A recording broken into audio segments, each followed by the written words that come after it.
Good morning, Steve Free in Chicago with the morning grain comments. Markets are lower. Beans down 6 cents and below $10. Corn down 2 and below $4 at $3.97. Wheat's down a penny.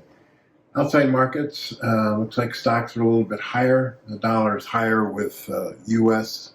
and EU trade deal at 15% tariffs. The deal does not include Europe buying U.S. ag goods.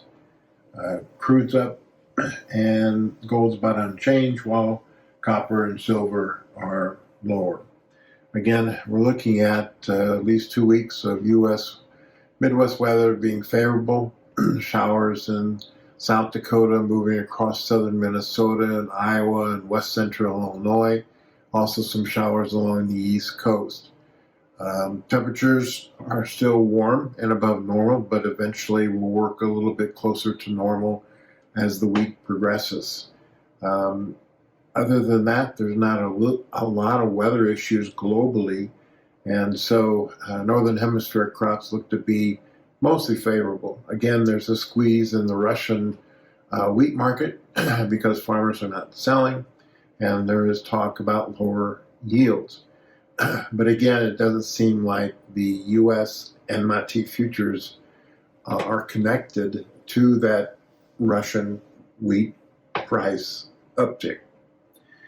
As far as S&Ds are concerned, there are a few people out there that look at 25, 26 corn exports closer to 2,400 versus 2,675, which puts the carryout close to 2.1 billion versus the government's 1,660. You can say the same thing in beans with exports of 1,600 versus 1,745, and a carryout of 500 versus USDA's 310. The trade is looking for maybe 20 million bushels more wheat exports than the government, which puts the carryout at 870 versus 890. Funds last week bought 10,000 beans. They bought 21,000 beans. They're still short 10. They bought 12,000 oil, which they're long 55,000. Bought 3,000 meal, which puts them short 129,000. Sold 2,000 corn, which puts them short 177. And they bought 8,000 wheat, and they're still short 52. Dalian soybean meal, soybean oil, palm oil, and corn futures were all lower overnight.